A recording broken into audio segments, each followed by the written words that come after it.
good to have you. Oh, thanks for having me. Yeah. Good to be here. I was thinking we could just go over, at first, a few broader scale aspects of Battlefield. Yep. And then perhaps watch some gameplay of the captures that we did earlier yesterday together. Great. I don't know, just kick things off, I guess.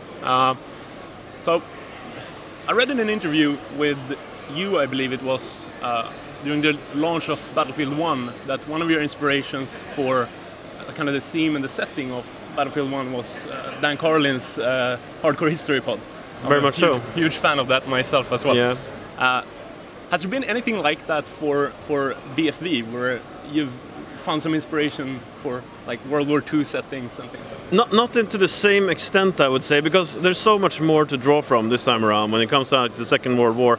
There's Dan Carlin has a great podcast which is called the Ostfront or something like that, and it's a great one. It really goes through some interesting things, but there's so much more to draw from. There's so many more sources to go and get things, both fiction and non-fiction. Right.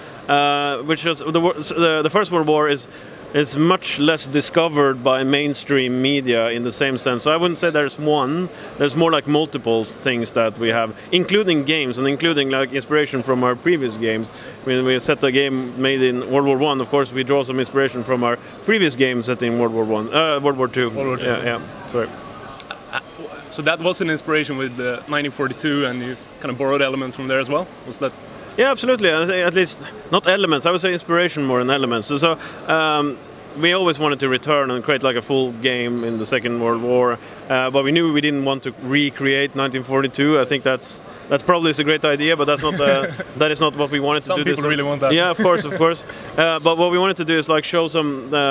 Once we started researching the Second World War, we found out there were more things than most people know about. So we wanted to take the opportunity to explore some of those things and create content around that we think is interesting.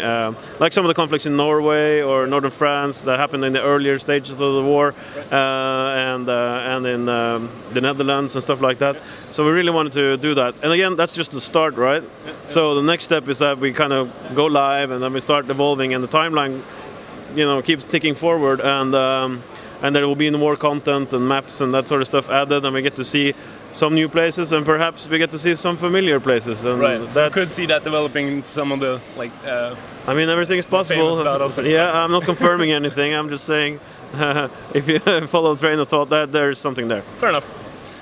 So, could you tell us a bit maybe about some of the, broader type of feedback that you got from the fans during Battlefield 1 that has really been incorporated or kind of dealt with in the next iteration?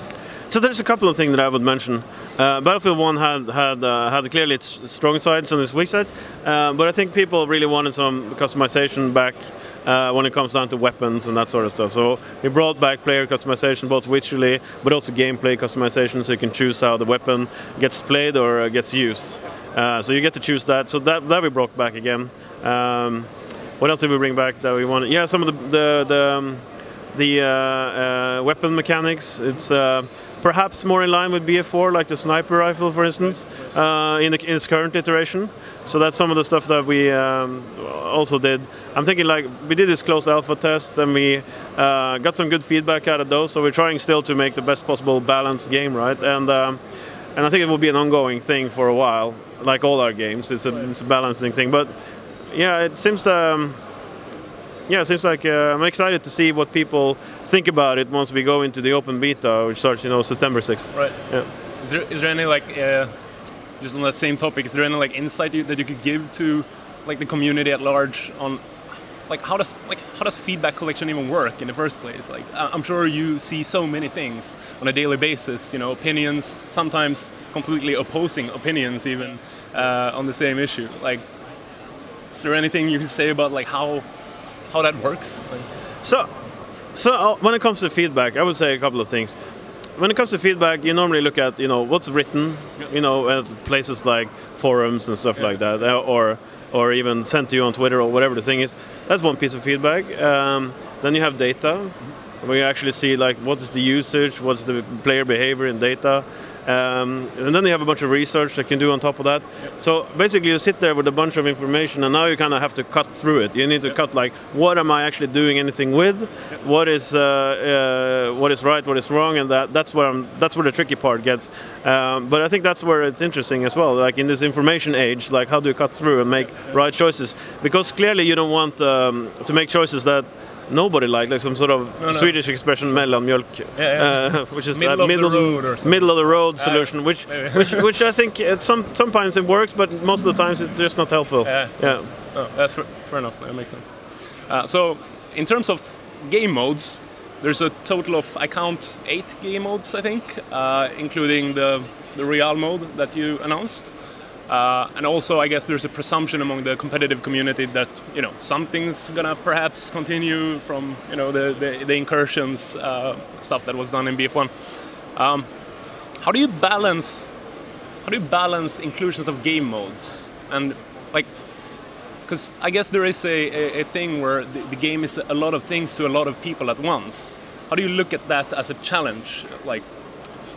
So we tend to pick game modes when we make a selection of game modes. We tend to pick a selection that caters for the players who want the kind of short session, kind of just want to go in and shoot some guns for a while, and then you have the kind of longer session like Conquest or Grand Operations and stuff like that. So we try to have a selection available at launch where everyone gets at least a little bit of what they want. Now, Battlefield has such a long history. So there's so many game modes that we have some version of in some game, and clearly we can't do them all for all games. That just wouldn't make any sense. So the fact that that it doesn't mean that they can't appear again, because clearly they can in some sort of post-launch campaign, based on what players would want. I mean, there is an iteration of operations in this new game as well. Yes, it really felt like Operations was successful in BF1. It was a really fun mode to play, I think, for a lot of people, and just with the dynamic lines. Yeah, so we get good feedback on Operations, and Grand Operations is the kind of natural extension to that. Fixes some of the problems that Operations had, and introduces some more variety around it as well. So I'm excited to hear what people have to say about that one. So during the release of BF1, I guess a lot of stuff was perhaps remade. There were a few issues in the kind of community features of the game, like sort of the absence of RSP and platoons, things like this. How do you see that developing now with Battlefield 5? Are we going to see like a reset again, or is it going to be like a continuation of what we have now in BF1? Or? I think generally speaking, without going into specifics, we want to accommodate what the community wants across the board, both in terms of game modes, maps and modes and all that sort of stuff, but also in terms of other supporting things. Fair enough. So I know you're not primarily focused on the competitive aspect of Battlefield, but what do you think are some things in the core game itself that will kind of could translate really nicely to competitive? I think there's many choices that I think the core design team has chosen to do this time around that could translate well into a competitive scene. I know you guys can be quite picky about certain things, so clearly not all of it, but some. Maybe the recoil system that we have chosen right now, maybe some of the pacing elements that we have chosen for the game is good. That's things that I think the competitive people would like. I'm certain there's other elements as well. I'm not the best competitive person myself, so my apologies for that, but we will of course listen to what you guys have to say. Again, the open beta is September 6th, and I'm certain that the competitive people out there will voice their opinions on the core systems of this game. I don't know, did you see the interview that Jack Frax did with Donny Berlin? Yes, I did. That's some time ago. Yeah. It was quite in-depth in terms of discussing mechanics. I think that's really encouraging.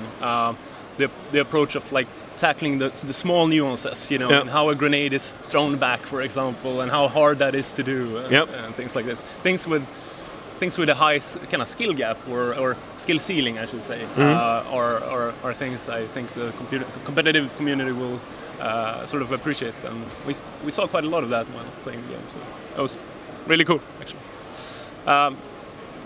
So regarding Royale mode, why should people play Battlefield Royale as opposed to any other like kind of Royale?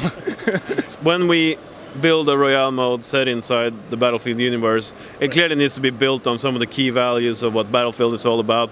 So you expect to see like vehicles and destruction and team play and all that sort of stuff that is kind of core to what Battlefield is. Yeah. Oh, that's fair enough. So the Battlefield DNA in a Royale game. Exactly. Okay, so in this first clip, what we see here is a new animation that you've been adding, where someone kind of latches on to something where in previous scenarios they may have just fallen down and and died. Sort of. It's like a ledge grab move that we ledge grab. Yeah. It's a ledge grab move that you have to trigger yourself though, but it's something that we do. I'm certain that most people that are looking at this video have been in a situation where you as a Battlefield player kind of jump up into a wall and you kind of slide down. Yeah. This is a way for us to kind of try to get around that, so it's something that I talked to the animation director about some time ago, and I'm happy to see that. It was really fun to see you using that in the first clip. So yes, but that's part of... But it's actually triggered then? So you must have done it accidentally. Yeah, I think it's triggered by pressing space. So double space. Yeah, exactly. So when you're kind of close and you see the hand coming up like this, so it raises the arm up like a little bit like that, and you press and then you try to latch. That's really, really cool. Like that a lot. It kind of saves us from some perils. Yeah. And it feels like the game doesn't punish you the same way then. Yeah. Exactly. All right, so in this next clip we have a V2 rocket landing. That's right. What's your take on the V2 and how it could be used strategically kind of in the game? So V2 is... or the V1 rather, actually. It's a V1 rocket. Yeah. Me and names today. That's no. So the thing here is, I think the goal with this one is to try to clear some rather heavy defended area. Right. So imagine that someone that's fortified, there's like a tank there or something like that, and try just to clear everything at once and kind of storm in afterwards. That has happened. That's how I would use it. I think that they should be used sparingly, and it's probably like a high cost thing, and there's probably some tweaks you need to do to find the right balance between like how much it costs and stuff like that.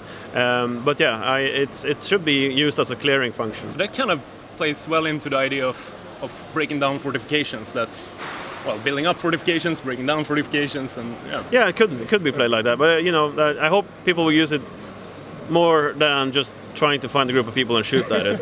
You never know. You never know, but I guess you saw in that clip that you were thrown back as well, on your back. Right. Yeah.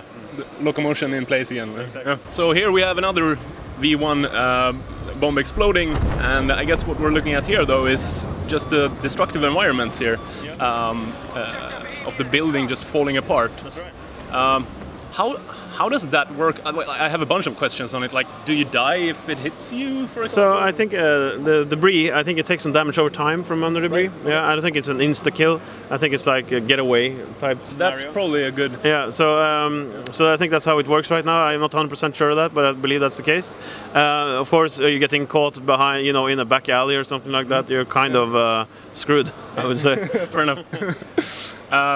But technically, I become curious. How does it work? Like, how many particles can something fall into? Like, how granular is this system? Or we try to make it as granular as meaning gameplay impacting meaningful. Yep. So I mean, destruction is about having a gameplay impact. And some of it is more cosmetic, but generally speaking, cosmetic is destruction is about having gameplay impact. And I think you need to have some size of chunk that needs to go before it starts having. So it looks so natural when it actually happens.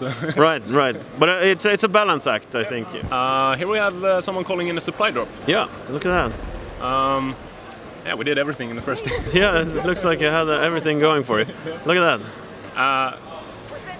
So I guess the question I have, just looking at this, is, what does this contain? Well, let's see. Is it a med pack? Can it have ammo as well, or? Yeah, I'm actually not sure what they have put in it recently. Right. So that's a great question. Always a new goodie. Yeah, no, I think. But if it's a supply pack, I assume it would be both. That would be my. Right. But yep. So on the same topic as with the V1, like how could you think of a situation or a scenario where this would be a useful thing to call in? Yeah, absolutely. I think that there's some scarcity elements that take place in the game, and you want to keep going, and you don't have any supplies near you. I certainly see that will be a thing that players will call in. Perhaps after you've cleared a point and you have a bit of time. Exactly, and there's like you want to gear up until you hit the next point or hit your next objective. Then I certainly see that will be. I really hope people will use it that way. You know, like so the intention kind of carries through. Like, yeah, exactly. And just generally speaking about the team play aspect of the new game, we felt it was much tighter squads. I mean, smaller spaces, of course, on Rotterdam map, but also like you're encouraged to collaborate a lot more because everyone can, you know, revive. I think that was a really great move, actually. Do you have any like general thoughts about like how squad play has changed with the new game? We knew that we wanted to reinforce squad play. Again, it's something that, you know, Battlefield have had squads for quite some time, and I believe that they were ready for some sort of modernization element in the squad play, and you know, bring it back up to a good place again. So I think that the direction we're heading in is to reinforce squad play and really make you feel like you can depend on each other and play together and make that as easy and rewarding as possible. That includes like some of the things that you've seen today, and I'm sure that we will continue pushing down then as we go into post-launch as well. Like, what more can we do to make that more fun? So is that the biggest push for PTO, sort of, that? Yeah, you could say that. In a while, at least from a squad point of view, it's we haven't really done as much as we're doing right now from that point of view. So I think it shows great promise. Finally here, we have the customization screen, right? So that was a happy surprise, actually, to see how many options there were at such an early stage. Like, do you see customizations affecting stats at any point in the game? So these customizations do not affect stats. Right. It's the specialization on the weapon itself that will affect. So you will be able to pick, you know, you'll be able to pick like how the weapon performs, if it's more recoil or you know, you can make and be more probably to your playstyle. Can you handle a high recoil weapon and do tap fire? And you can make it better at that, and you know. So you can create this really nuanced experience. Yeah, that's your playstyle. That's the goal. That's right. That's really cool. So the things that you see on screen there currently are only, of course, the scope. You could argue is. It's quite gameplay impacting. Yeah, of course. Remember, these are kind of alpha footage still. Yeah, exactly. So, but that's we know that. So, but that's the point here is that you should be able to create your weapon, not only how it looks, but also how it plays. That's awesome. Really excited for this next game. I think it's going to be really cool. Can't wait to just sit down on the couch and start playing on my own profile. Don't want to give it away that XP, you know. And thank you, Alex, for taking the time. Thank you for having me. Thanks.